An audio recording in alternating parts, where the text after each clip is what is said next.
அத்தா போன அத்தா சொந்தக்காரங்களை போட்டோ எடுக்கணும். இருங்க, வந்த வேலையில பாதி முடிஞ்சிருச்சு. மீதியை முடிச்சுட்டு நாங்க கிளம்பிடுவோம். அதுக்கப்புறமா நீங்க குடும்பமா நீங்க போட்டோ எடுக்க வேற என்ன வேணா பண்ணுங்க. அமைதியா சக்தி. இன்னுமா இன்னும் என்ன தம்பி பாக்கி இருக்கு? அன்னதானம் மட்டும் தானே? இல்ல நீ வேற ஒரு விஷயம் இருக்கு. என்ன கதிர இன்னும் என்ன இருக்கு? மறுபடியும் ஏதாவது சஸ்பென்ஸா? ஒரு 5 நிமிஷத்துக்கு சஸ்பென்ஸ் தான். என்னது என்னப்பா இது? அம்மாச்சி இந்தாங்க அம்மாச்சி. என்னய்யா? அட மேல தாடிங்கண்ணே. அம்மாச்சி இருங்க, உங்களுக்கு பிரிச்சு காட்டுறேன்.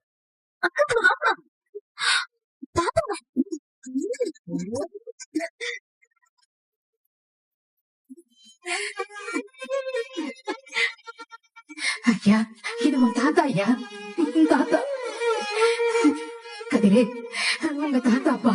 தாத்தா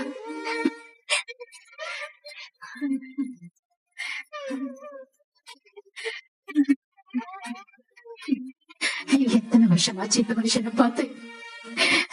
இப்ப உசுரோட இருந்தா இவர் எப்படி இருப்பாரோ அப்படியே உருவாக்கி கொண்டு வந்திருக்கியேப்பா. பத்தராசா அண்ணா இவங்க நாடகத்துக்கு ஒரு அளவே எல்லாம் போயிடுச்சுண்ணே.